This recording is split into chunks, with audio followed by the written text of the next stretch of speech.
Athisaya one world Kalapatti premium villa plots with world class amenities நம்ம கோயம்புத்தூர்ல. அதிசியா, அதிசயம் நடக்கும் நிச்சயமா.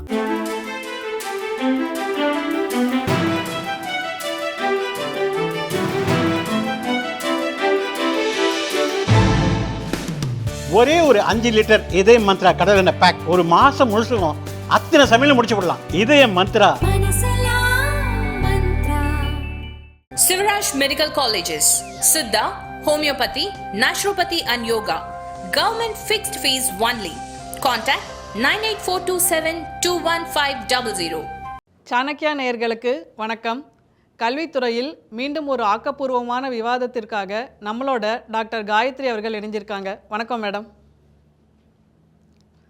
Ma'am, deemed universities, autonomous colleges, இந்த பேர் நம்ம ரீசெண்ட் டைம்ஸாக தான் மேம் கேள்விப்படுறோம். ஒரு 10-20 வருஷத்துக்கு முன்னாடி பார்த்தோம்னா எத்தனை யூனிவர்சிட்டிஸ் இருக்குன்னு நம்ம விரல் விட்டு எண்ணிடலாம். ஆனால் இன்றைக்கி தமிழ்நாட்டில் கிட்டத்தட்ட 20 state universities, 2 central control universities, 22 deemed universities இருக்கா மேம். இந்தியாவிலேயே தமிழ்நாட்டில் தான் அதிக டீம்டு யூனிவர்சிட்டிஸ் இருக்குது. அண்டு இந்தியாவில் இருக்கிற 1400 அட்டானமஸ் காலேஜஸில் 335 காலேஜ் தமிழ்நாட்டில் இருக்கா மேம். எப்படி இந்த அளவுக்கு க்ரோத்து? நம்மளை கல்வி தந்தைகள் ரொம்ப ஜாஸ்தி ஆயிட்டாங்களா? இதனால் என்ன அட்வான்டேஜ் மேம் நிறைய டீம்டு யூனிவர்சிட்டிஸ், அட்டானமஸ் காலேஜஸ் இருக்கிறதுனால?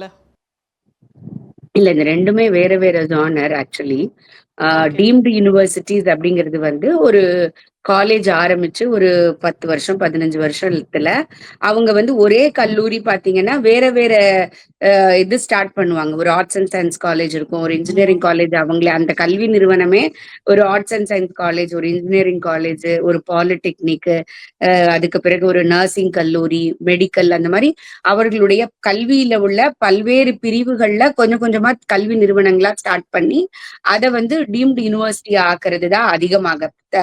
தனியார் பல்கலைக்கழகங்கள் அப்படின்னு நீங்க எடுத்தீங்கன்னா ஒரே பல்கலைக்கழகத்துல இந்த மாதிரி எல்லா கோர்ஸுமே இருக்கும்.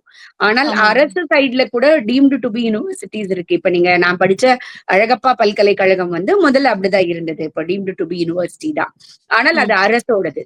சோ அரசோட பல்கலைக்கழகத்திற்கும் தனியார் அவர்களுடைய டீம்டு யூனிவர்சிட்டிஸுக்குமே நிறைய டிஃபரன்ஸ் இருக்கு. ஓகேங்களா? சோ இது ஒரு பக்கம். அப்படின்னா அட்டானமஸ் இது என்டையர்லி டிஃபரெண்ட். அட்டானமஸ் அப்படிங்கிறது ஏதாவது ஒரு பல்கலைக்கழகத்தின் கீழே இயங்கும். ஆனால் அவர்கள் அவங்களுடைய கோர்ஸ், கரிக்குலம் அப்படின்னு நம்ம சொல்லுவோம். அந்த கரிக்குலம் அவங்களே டிசைன் பண்ணுவாங்க, கோர்சஸ் அவங்களே டிசைட் பண்ணுவாங்க, அதனுடைய மாடிஃபிகேஷன்ஸை அவங்களே டிசைட் பண்ணுவாங்க, கொஸ்டின் பேப்பர் அவங்களே செட் பண்ணுவாங்க, கரெக்ஷன் அவங்களே பண்ணுவாங்க. டிகிரி மட்டும் அந்த பல்கலைக்கழகங்கள் கொடுக்கும். ஆனால் டீம்டு யூனிவர்சிட்டிஸ்ல எல்லாமே அவர்கள் பண்ணிக்குவாங்க. டைரக்டா they will be connect with the UGC, AICTE, medical council, law council, architect council அப்படின்னு அந்தந்த கவுன்சில்களுடைய பர்மிஷன் வாங்கணும். ஆனால் எல்லாமே யூஜிசிக்கு கீழே தான் வரும். நீங்க லா காலேஜ் ஸ்டார்ட் பண்ணாலும் யூஜிசிக்கு கீழே தான் வரணும், நீங்க மெடிக்கல் காலேஜ் ஸ்டார்ட் பண்ணாலும் யூஜிசிக்கு கீழே தான் வரணும். ஆனால் அது நடத்துறதுக்குள்ள பர்மிஷனும் இதுவும் உங்களுக்கு மெடிக்கல் கவுன்சிலோ லா கவுன்சிலோ எது ஸ்டார்ட் பண்ண போறீங்களோ அவங்க கொடுப்பாங்க. சோ பல்கலைக்கழகம் அப்படின்னா யூஜிசி அப்படிங்கிற செட்டப் வரணும். அட்டானமஸ் அப்படின்னா அந்தந்த மாநிலத்தினுடைய ஏதாவது ஒரு பல்கலைக்கழகத்தின் கீழே அவங்க இயங்குறதா இருப்பாங்க. இந்த நிறைய அப்படின்னு நீங்க சொன்னீங்க. ஆக்சுவலா முதல்ல இருந்தே நீங்க பாத்தீங்கன்னா தமிழ்நாட்டுலதான் பிரைவேட் காலேஜஸ் நிறைய வர ஆரம்பிச்சது. இன்ஜினியரிங் காலேஜே இன்னைக்கு பாத்தீங்கன்னா 475 இந்த வருஷம் உங்களுக்கு கவுன்சிலிங்ல கனெக்ட் ஆயிருக்காங்க. ஆனால் ஒரு 6-7 வருஷத்துக்கு முன்னாடி 520 கல்லூரிகள் இருந்தது. சோ அந்த 520 கல்லூரிகளுக்கு இங்க தேவை இருக்குதா அப்படிங்கறது அடுத்த குவெஸ்டின். டைல்யூட் என்ன பொறுத்த வரைக்கும் அதிகமாக கல்லூரிகள் வர வர 2 விதங்கள் இருக்கும் அங்க. ஒண்ணு கல்வி பரவலாக்கப்படும், அதுல எந்த மாற்று கருத்துமே கிடையாது. ஆனால் ரொம்ப டைல்யூட் ஆகும்.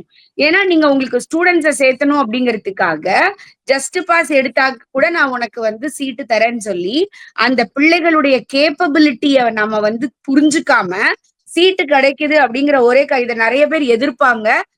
இந்த வீடியோவுக்கு கூட எதிர்ப்புகள் வரலாம், எனக்கு அதை பத்தி கவலை இல்லை. ஆனால் அந்த பிள்ளைகளுக்கு என்ஜினியரிங் படிக்க முடியுதா அப்படிங்கிறது எனக்கு கவலை இல்லை. 45% இருந்தா நான் இன்ஜினியரிங் சேரலாம் அப்படின்னா, இன்னைக்கு பாலிடெக்னிக் கல்லூரிகள் தமிழகத்துல மிக குறைந்த அளவிற்கு போயிருச்சு. இந்த பாலிடெக்னிக் குறைஞ்சதனுடைய பலன் தான் ஸ்கில் ட்ரைனிங்னு நீங்க தனியா கொடுக்க வேண்டிய அவசியம் இன்னைக்கு இருக்குது. ஆனால் நீங்க இந்த பாலிடெக்னிக் இருந்திருந்ததுன்னு வச்சுக்கோங்க, இன்னைக்கு அந்த பிள்ளைகளுடைய பிராக்டிக்கல் ஸ்கில் பெரிய அளவிற்கு இருக்கும். நீங்க நல்லா யோசிச்சு பாருங்க, ஒரு ஃபேக்டரி வருது. உங்க வீட்டு பக்கத்துல ஸ்ரீபெரும்புதூர்ல வருதுன்னு வச்சுக்கோங்க.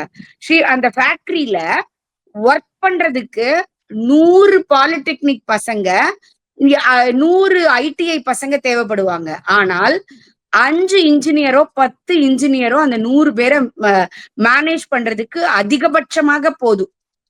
ஆனால் நாம இன்னைக்கு என்ன பண்ணிட்டு இருக்கோம் அப்படின்னா, 100 இன்ஜினியரை உருவாக்குறோம், 10 ஐடியையும் பாலிடெக்னிக்கையும் உருவாக்குறோம்.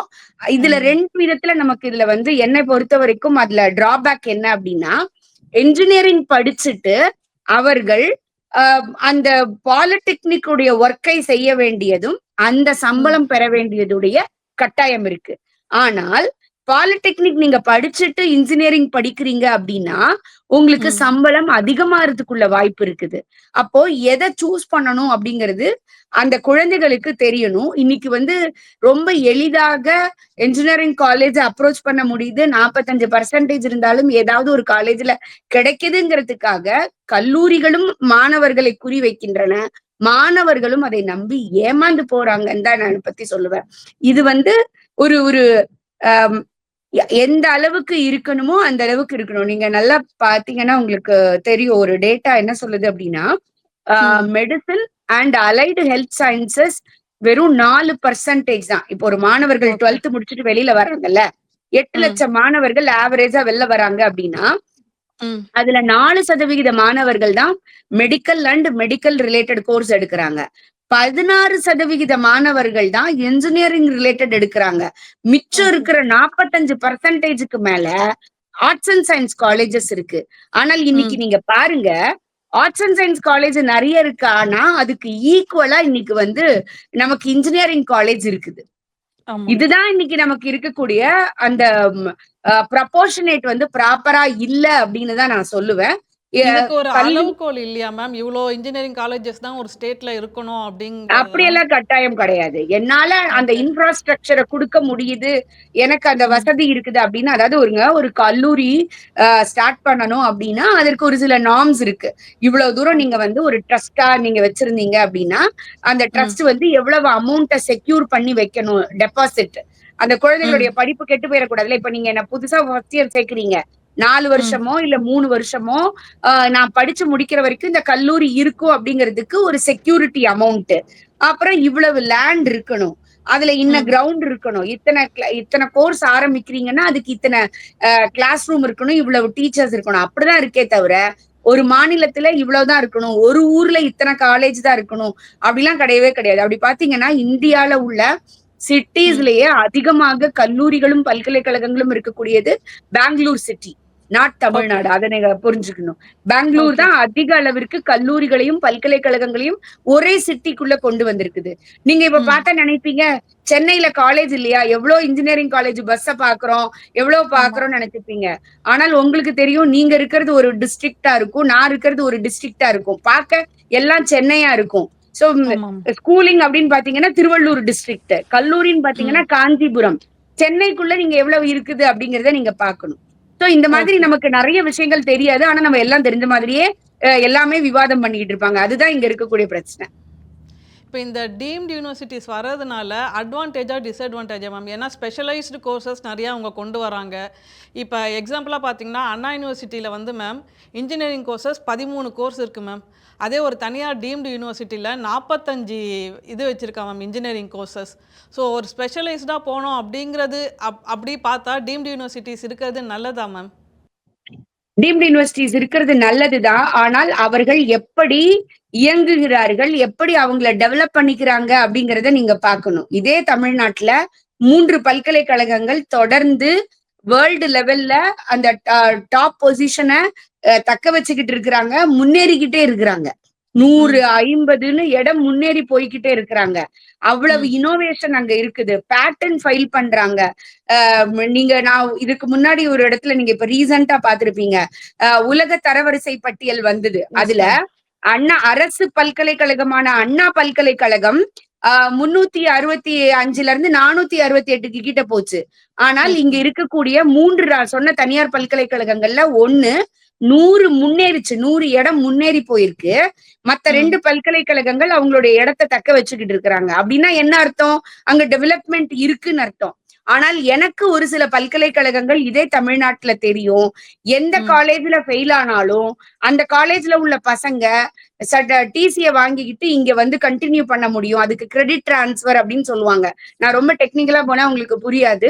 சோ கிரெடிட் டிரான்ஸ்பர்னு சொல்லுவாங்க. எத்தனை சப்ஜெக்ட் ஃபெயிலோ உங்களுக்கு அவ்வளவு அங்க வந்து அதுக்கு மணி வாங்கிக்கிட்டு சேர்க்கிற இடமும் இங்க இருக்கதா செய்யுது. அப்போ ஒரு டீம்டு யூனிவர்சிட்டினாலே சூப்பர் அப்படிங்கிறதோ, டீம்டு யூனிவர்சிட்டினாலே ஒஸ்டோ அப்படின்னு சொல்லக்கூடிய இடம் இல்ல.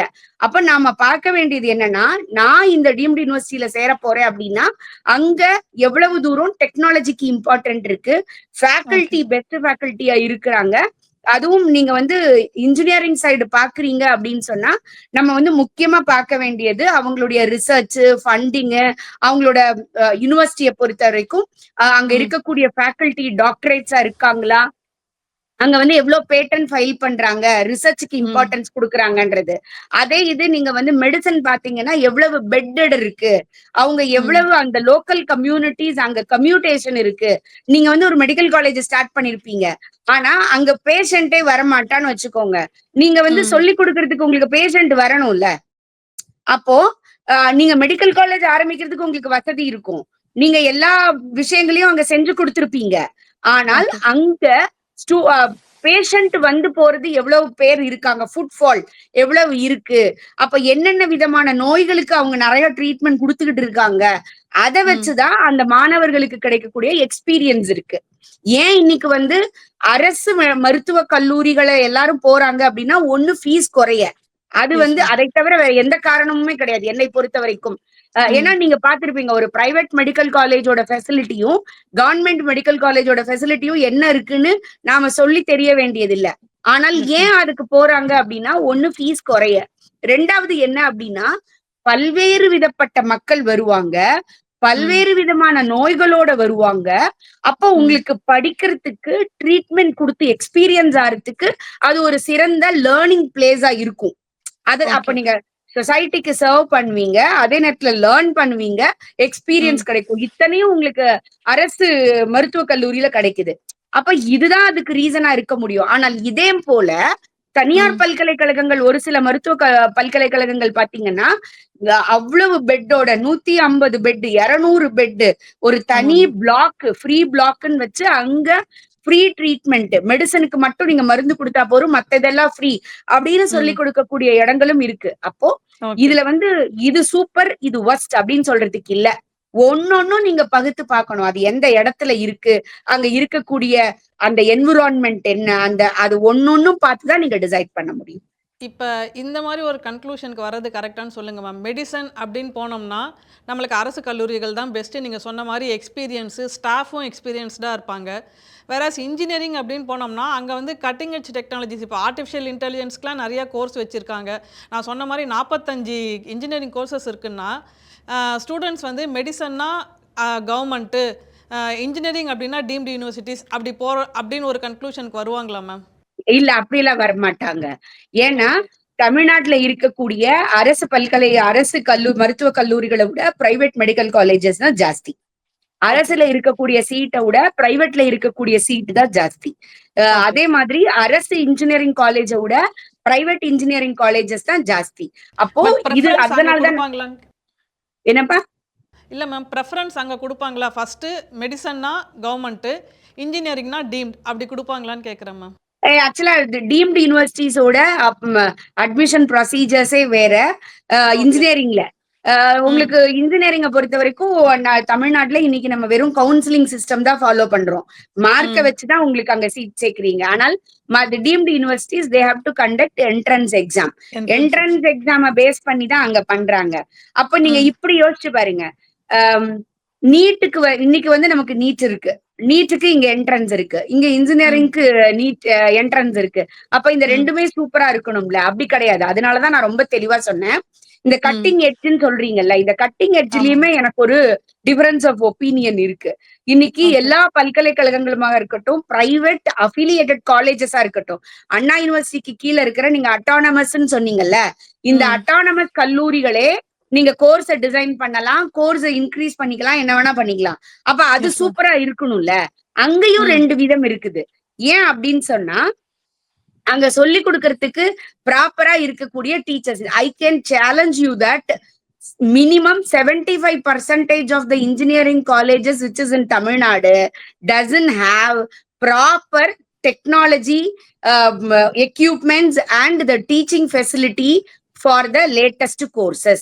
இதை யார் வேணா சேலஞ்ச் பண்ணிக்கலாம். நான் இப்ப சொல்றேன் உங்களுக்கு, நீங்க என்னெல்லாம் புது கோர்ஸ் கொண்டு வரீங்களோ அந்த புது கோர்ஸ டீச் பண்றதுக்கு உள்ள டெக்னாலஜி உங்ககிட்ட இருக்கணும். நீங்க ஒரு லேப் வச்சிருக்கணும். அந்த லேப் வந்து ஸ்டேட் ஆஃப் ஆர்ட் லேபா இருக்கணும். நான் இப்போ ஒரு ஏஐ உங்களுக்கு கொடுக்குறேன்னா அதோட சர்வர் கான்ஃபிகரேஷனே வேறவா இருக்கும், அதோடைய சாஃப்ட்வேர்ஸே வேறவா இருக்கணும். அப்ப அந்த யூட்டிலிட்டி இருக்குல்ல, அந்த சாஃப்ட்வேரோ அந்த சர்வரோ அத்தனை கம்ப்யூட்டர்ஸோ அதை சொல்லி கொடுக்கக்கூடிய டீச்சர்ஸினுடைய டீச்சிங் எபிலிட்டி, அதெல்லாம் யாரு செக் பண்ணிருக்கோம்? யோசிச்சு பாருங்க. அப்ப எப்படி வந்து அட்டானமஸ் சூப்பர்னு சொல்ல முடியும்? அட்டானமஸுக்கும் நான் சொல்லுவேன் நானு. ஏன்னா நம்ம இப்ப ரீசெண்டா நம்ம பாக்குறோம், அட்டானமஸ் இருக்கிறதுனால எஜுகேஷனே வந்து ஃப்ரீ ஆகி நிறைய இனோவேஷன் வருது அப்படின்னு நீங்க சொல்றாங்க. அதுலயும் 2 விதம் இருக்குது. நல்ல வரணும்னு நினைக்கிற காலேஜுக்கு நீங்க ஃப்ரீ ஹேண்ட் குடுக்குறீங்க அப்படின்னா அவங்க லேட்டஸ்ட் டெக்னாலஜியை எடுத்துட்டு வருவாங்க. சேலரி பேக்கேஜ், ஃபேக்கல்ட்டியோட சேலரி பேக்கேஜ் வந்து நெகோஷியபிளா இருக்கும். அவங்க they may give more than the government salary. நீங்க இன்னைக்கு ஒரு அண்ணா யூனிவர்சிட்டி ப்ரொஃபஸருக்கு என்ன கிடைக்குதோ அதை விட நிறைய கொடுப்பாங்க. ஒரு சயின்டிஸ்ட கூட்டிட்டு வருவாங்க, நீங்க எங்களுக்கு சர்வ் பண்ணுங்க, நாங்க உங்களுக்கு அதை விட நிறைய தரோம், பிகாஸ் அந்த டெக்னாலஜி எனக்கு தேவைன்றதுனால they will be ready to pay.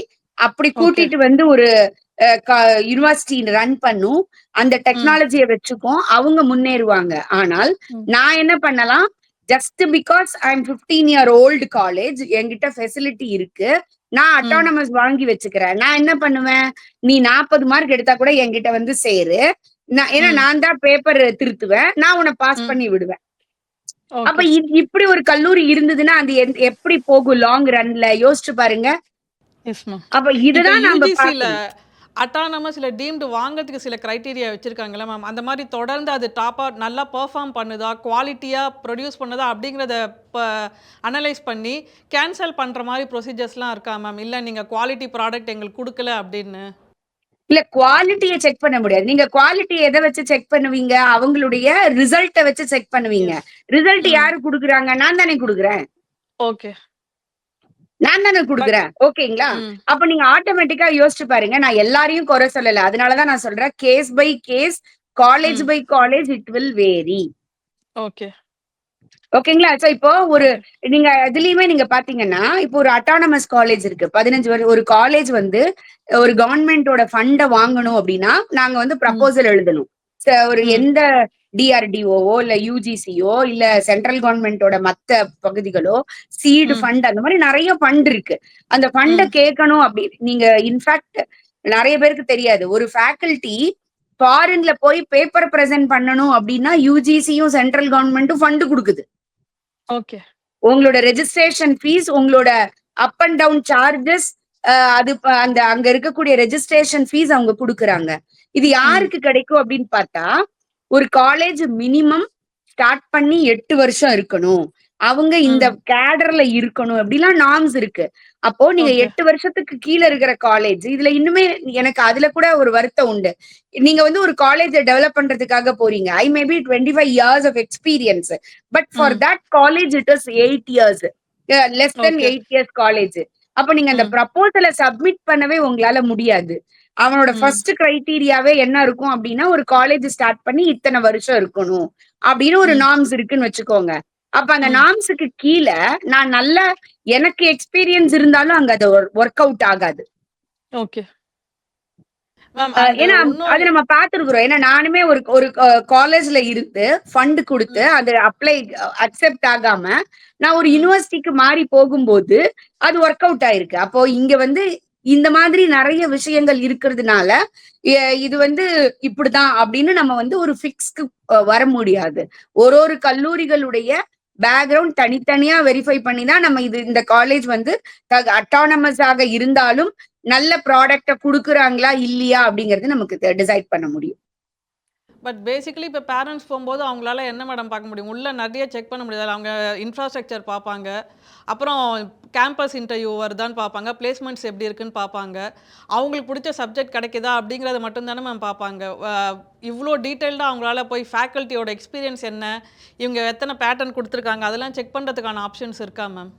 கண்டிப்பா ஆப்ஷன்ஸ் இருக்கு. இன்னைக்கு எல்லா கல்லூரிகளும் எப்படி வந்து ஒரு கம்பெனி பப்ளிக் லிமிடெட் கம்பெனியாக இருந்தால் அவங்களுடைய வெப்சைட்லயே ஆனுவல் ரிப்போர்ட்டை பப்ளிஷ் பண்ணணுமோ அதே மாதிரி ஒவ்வொரு கல்லூரிகளும் அந்த கல்லூரிகளுடைய நிர்ஃப் டேட்டா என்ஐஆர்எஃப் டேட்டா அப்படின்னு சொல்லுவாங்க. அந்த என்ஐஆர்எஃப் வந்து நீங்க அந்த டேட்டாவை பொது வெளியில் காண்பித்தே ஆக வேண்டும். சோ அந்த காண்பிக்கும் போது நீங்க பொய்யான தகவலை போட முடியாது. நான் 50 பேட்டன் பண்ணிட்டு நான் 100 பேட்டன் பண்ணேன்னு உங்களால போட முடியாது. அது எங்க பொய்யான தகவல் இருக்கலாம் அப்படின்னா, இப்ப ரீசெண்டா கூட நீங்க அண்ணா யூனிவர்சிட்டியில பாத்தீங்க ஃபேக் ஃபேக்கல்டி. ஒரே ஃபேக்கல்ட்டியோட நேம் வந்து 3 காலேஜ்ல 5 காலேஜ்ல இந்த மாதிரி தவறுகள் நடக்கும். ஏன்னா இப்ப என்னோட டிபார்ட்மெண்ட் வந்து ஒரு 16 பேர் தேவைப்படுறாங்கன்னு வச்சுக்கோங்க. ஒரு 10 பேரை நியமிச்சுட்டு 6 பேர் அந்த மாதிரி ஒரு ஃபேக் ஃபேக்கல்ட்டியா காமிக்கிறாங்கன்னா உங்களால கண்டுபிடிக்க முடியாது. ஆனால் 10 ஃபேக்கல்ட்டி இருக்கிறதுக்கும் 2 ஃபேக்கல்ட்டி இருக்கிறதுக்கும் வித்தியாசம் இருக்குல்ல. அததான் நாம பார்க்கணும். இப்போ ஒரு காலேஜ்ல 4 ஸ்டூடெண்ட் இருக்காங்க. அவன் நீங்க பாத்தீங்கன்னா உங்களுக்கு நீங்க பாத்திருப்பீங்க. ஃபர்ஸ்ட் இப்ப அண்ணா யூனிவர்சிட்டியோட கவுன்சிலிங் வந்தப்போ மறுநாள் செய்தியில போட்டாங்க 142 கல்லூரிகளை எந்த மாணவர்களும் தேர்ந்தெடுக்கவில்லை. அப்படின்னா என்ன அர்த்தம்? 475 காலேஜ்ல அந்த 140 காலேஜ் கீழே இருக்குன்னு அர்த்தம். அப்போ அது எப்ப ஃபில் ஆகும் அப்படின்னா 125 to 100 கட் ஆஃப் வரும்போது உங்களுக்கு ஃபில் ஆகும். 125 கட் ஆஃப்னா என்ன? அப்ப நம்ம அதை பார்க்கணும். 125 ஒரு 100 கட் ஆஃப்னா 50 மார்க், 62 மார்க். 50 மார்க் எடுக்கிற ஒரு பையனுக்கு வந்து 100 கட் ஆஃப் வரும். அப்ப அந்த பிசிக்ஸ் கெமிஸ்ட்ரி மேக்ஸ்ல நீங்க 50 மார்க் எடுத்தீங்கன்னா 100 கட் ஆஃப். அந்த 100 கட் ஆஃப் வரும்போது ஆட்டோமேட்டிக்கா அந்த கீழே இருக்கக்கூடிய கல்லூரிகள் தான் உங்களுக்கு கிடைக்கும்.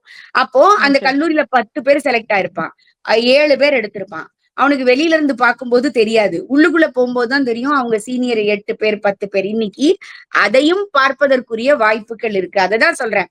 இந்த பிள்ளைகளுக்கு போன நோன்றதுக்கு வந்து எவ்வளவு வாய்ப்புகள் இருக்கு. அப்ப அதே மாதிரி ஒரு கல்லூரியை தேர்ந்தெடுக்கிறதுக்கு முன்னாடி நீங்க இன்னைக்கு TNEA அந்த வெப்சைட்டுக்குள்ள போனீங்கன்னா, TNEAU இருக்கு. அந்த வெப்சைட்டுக்குள்ள போனீங்கன்னா கடந்த 5 வருஷத்துல ஒரு கல்லூரியிலையும் என்னென்ன கோர்ஸ்ல என்னென்ன கம்யூனிட்டில எவ்வளவு மாணவர்கள் சேர்ந்திருக்காங்க. இதை விட எப்படிங்க உங்களுக்கு டேட்டா கொடுக்க முடியும்? நீங்க யோசிச்சு பாருங்க. ஆனா இதை எத்தனை பேர் பார்த்திருப்பாங்கன்னு நீங்க நினைக்கிறீங்க? ஒரு கல்லூரியை செலக்ட் பண்ணதுக்கு முன்னாடி இந்த காலேஜ்ல இத்தனை சீட்டு வேகன்சி இருக்கு, இந்த கம்யூனிட்டி ஃபர்ஸ்ட் க்ளோஸ் ஆயிருக்கு, இந்த கட் ஆஃப்ல க்ளோஸ் ஆயிருக்கு, இது வரைக்கும் வருது. ஒரு கட் ஆஃப் வரைக்கும் வருது. அங்க லோவஸ்ட் கட் ஆஃப் என்ன, ஹையஸ்ட் கட் ஆஃப் என்ன, என்னென்ன கம்யூனிட்டி ஸ்டூடெண்ட்ஸ் எவ்வளவு பேர் ஜாயின் பண்ணிருக்காங்க, ஓசியோட லாஸ்ட் கட் ஆஃப் என்ன, எஸ்சியோட ஃபர்ஸ்ட் கட் ஆஃப் என்ன, இந்த மாதிரி அத்தனை தகவல்களும் அதுல இருக்குது. அப்ப நான் ஒரு 10 காலேஜுக்கு நீங்க வந்து நீங்க போடுறீங்க அப்படின்னு சொன்னா அது வந்து செக் பண்ணி பார்த்து போடுறதுக்கு இன்னைக்கு பசங்களுக்கு தெரியணும். நீங்க வந்து எங்க போய் தமிழ் ராக்கர்ஸ தேடி புடிச்சு ஒரு வரதுக்கு முன்னாடி ஒரு படத்தை நான் டவுன்லோட் பண்ணி எடுப்பேன்னு நாலேஜ் இருக்கு. என் பையனுக்கு நாலேஜ் இல்லைன்னு நான் சொல்ல மாட்டேன், நாலேஜ் இருக்கு. பட் அந்த நாலேஜ் நம்ம எப்படி யூஸ் பண்றோம்ன்றது இருக்குல்ல, இத தெரியலன்னா நம்ம ஏமாந்துதான் போகணும். நான் பெற்றோர்களை குறை சொல்ல மாட்டேன். ஏன்னா இன்னைக்கு பெற்றோர்கள் வந்து கொஞ்சம் நிறைய பேர் முந்திலாம் சொல்லுவாங்க, குழந்தைங்க சொல்றத படிக்க வைங்க, குழந்தையோட சேர்ந்து நீங்க ஃபெசிலிட்டேட்டரா இருங்க. இன்னைக்கெல்லாம் அந்த காலம் மலையேறி போயிடுச்சு. குழந்தைங்க மிரட்டுறாங்க. நம்ம நான் இதுதான் படிப்பேன், படிச்சா இதுதான் படிப்பேன், இந்த காலேஜ் படிப்பேன், நீ எடுத்திருக்கிறது 60 மார்க் எடுத்திருப்ப, ஆனா நீ ஒரு டாப் காலேஜ்ல எனக்கு சீட்டு வேணும்னு கேட்ப. அப்ப அந்த அம்மா அப்பா வந்து எங்க எதை அடகு வச்சு கேபிடேஷன் ஃபீஸ் கட்டலாம்னு நினைப்பாங்க. ஆனா ஒரு தாய் தகப்பன் என்ன சொல்லணும், அதுக்கு நீ ஒழுங்கா படிச்சிருக்கணும்டா, நான் கேபிடேஷன் கொடுக்க முடியாது, நீ இதை செய்யின்னு சொல்லணும்ல. இன்னைக்கு அதை சொல்றதுக்கு பயமா இருக்கு. குழந்தை எதனா செஞ்சிருச்சுன்னா என்ன பண்றது அப்படின்னு அந்த பயத்துல இருக்காங்கல்ல. அதனால குழந்தைங்களுக்கு தெரியாம எல்லாம் இல்ல, நான் அதெல்லாம் தெரிஞ்சுக்க ஆசைப்படல. எனக்கு இது வேணும், எனக்கு இதை செய்ய வேண்டியது உன் பொறுப்பு, அவ்வளவுதான். இந்த ரெஸ்பான்சிபிலிட்டி தான் வந்து ஒரு ஒரு சைட்ல இருக்கு. இன்னொன்னு, நீங்க நிறைய பாப்பீங்க, இந்த நீட்டோடைய தேர்வு ரிசல்ட் வந்து நீங்க நிறைய பேரை பாருங்க சொல்லுவாங்க, நான் வந்து ஒரு கரும்புச்சாறு விக்கிற அவருடைய குழந்தையில இருந்து பேப்பர் போடுற அவருடைய பொண்ணு வரைக்கும் சொல்றாங்க, என் பிள்ளைக்கு வந்து சொன்னாங்க நல்லா படிச்சா எப்படியானா சீட்டு கிடைச்சிரும்னு சொன்னாங்க, என் பிள்ளை கஷ்டப்பட்டு படிச்சது இந்த மார்க் எடுத்துருச்சுன்னு. சோ இப்படியும் பிள்ளைகள் இருக்காங்க, அப்படியும் பிள்ளைகள் இருக்காங்க. நம்ம வந்து அதையுமே நம்ம ஜெனரலைஸ் பண்ண முடியாது. அப்போ ஒரு கேஸ் ஒன்னொன்னும் ஒரு கல்லூரியும் ஒரு அட்டானமஸும் டீம்டு யூனிவர்சிட்டியும் வேறுபடும். ஓகே மேம், கேம்பஸ் இன்டர்வியூஸ் பொறுத்த வரைக்கும் எதில் ஜாஸ்தி இருக்கும்னு நினைக்கிறீங்களா மேம்? டீம்டு யூனிவர்சிட்டிஸில் தான் ஜாஸ்தி இருக்குங்கிற மாதிரி ஒரு ப்ரொஜெக்ஷன் இருக்கு மேம். ஆக்சுவலா இதுல என்ன ஒரு விஷயம் அப்படின்னா, இது கூட அவங்க வந்து செக் பண்ணி பார்க்கலாம். நீங்க ஒரு டேட்டா எடுத்து பாருங்க. டீம்டு யூனிவர்சிட்டியில் சேரக்கூடிய, அதாவது நான் சொல்றது டாப் ரேங்கிங் டீம்டு யூனிவர்சிட்டிஸ், அதுல சேரக்கூடிய ஸ்டூடெண்ட்ஸ் உடைய பேக்ரவுண்ட் எடுத்தீங்க அப்படின்னு சொன்னா சிபிஎஸ்இ நிறைய இருப்பாங்க. அதற்கு பிறகு இந்த ஜேஇஇல எனக்கு என்ஐடி கிடைக்கல, எனக்கு வந்து ஐஐடி கிடைக்கல, எனக்கு ட்ரிபிள் ஐடி கிடைக்கல அப்படிங்கக்கூடிய ஸ்டூடெண்ட்ஸ் உடைய எண்ணிக்கை அதிகபட்சமாக இந்த மாதிரி இருக்கக்கூடிய டீம்டு யூனிவர்சிட்டிஸ்க்கு போகுது. எதனால அப்படி போகுது அப்படின்னு சொன்னா, தமிழ்நாட்டுல கவுன்சிலிங் சிஸ்டம் இருக்கு. இங்க இருக்கக்கூடிய ஸ்டேட் கவர்மெண்ட் உடைய எக்ஸாமினேஷன் இவாலுவேஷன் பேட்டர்ன் டிஃபர். சிபிஎஸ்இயோட இவாலுவேஷன் பேட்டர்ன் டிஃபர். இங்க நீங்க பாத்தீங்கன்னா 5000 பிள்ளை 200 அவுட் ஆஃப் 200 எடுக்கும்.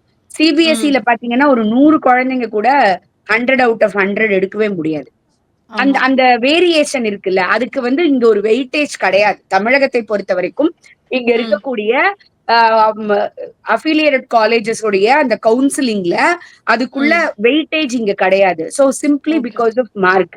இங்க என்ன நடந்துகிட்டு இருக்குதுன்னு நாம பாத்துக்கிட்டு தான் இருக்கிறோம் இல்லையா? சோ அப்படி இருக்கிற பட்சத்துல அங்க போகும்போது காம்படிஷன் அங்க ரொம்ப ஹெவியா இருக்கு. டீம்டு யூனிவர்சிட்டிஸை பொறுத்த வரைக்கும் மிகப்பெரிய அளவிற்கு அங்க, நான் சொல்றது டாப் ரேங்கிங்ல நீங்க எங்க கேம்பஸ் நல்லா வருதுன்னு சொல்றீங்களோ அத சொல்றேன். ஸ்டூடெண்டே இல்லாத பல்கலைக்கழகங்கள் எனக்கு இதே தமிழ்நாட்டில் தெரியும். ஓகேங்களா?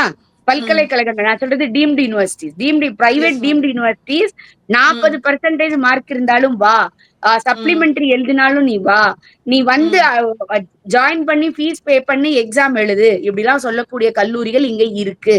ஓகேங்களா?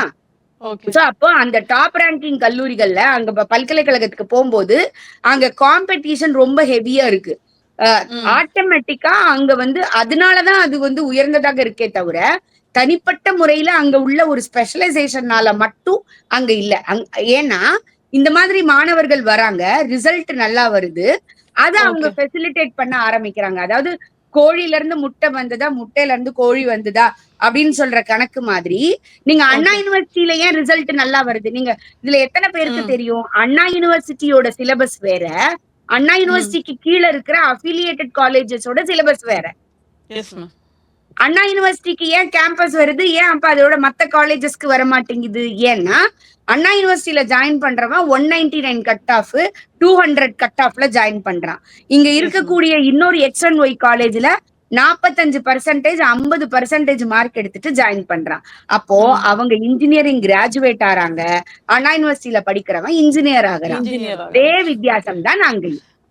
ஓகே மேம், இப்போ ஹையர் ஸ்டடீஸ் அப்படின்னு பார்க்கும்போது கூட சில டீம்டு யூனிவர்சிட்டிஸ்லாம் வந்து ஃபாரின் யூனிவர்சிட்டிஸோட கொலாபரேஷன் வச்சுட்டு இங்கே இருக்கிற கிரெடிட்ஸ் ட்ரான்ஸ்ஃபர் பண்ணிவிட்டு மிடில்லையே கூட அவங்க போயிட்டு வர முடியும்.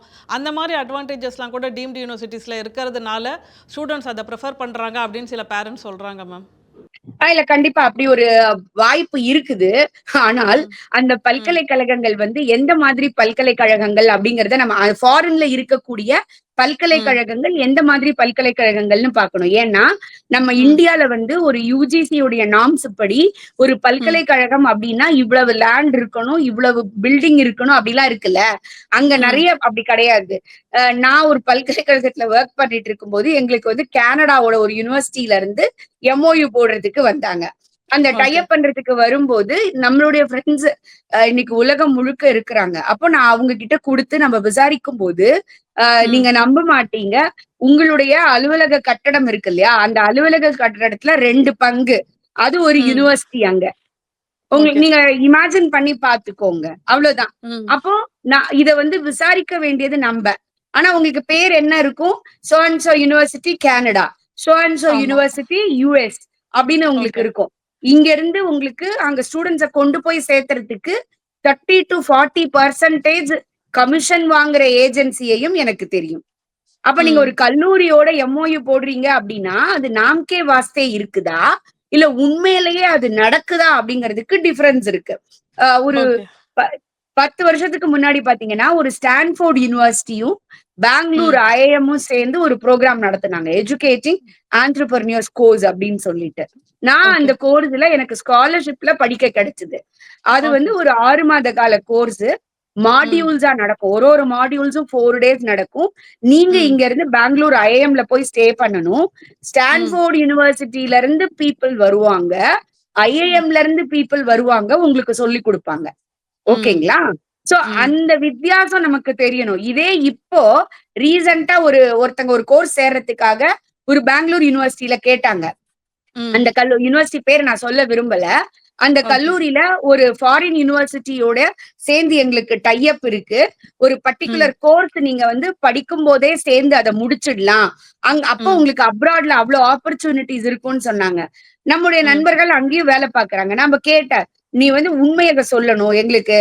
எத்தன ம். ஸ்டூடண்ட்ஸ் ஜாயின் பண்றதுல அந்த கோர்ஸ படிச்சு முடிக்கும்போது முடிக்கிறாங்க அப்டின்னா, 60 ஸ்டூடண்ட்ஸ் ஜாயின் பண்ணா 5 ம். முதல் 7 ஸ்டூடண்ட் படிக்க முடிக்கும் பொழுது, அந்த ஃபாரின்ல உள்ள கோர்ஸ படிச்சு முடிக்கிறாங்க அப்படின்னு ஓகே. சொல்றாங்க.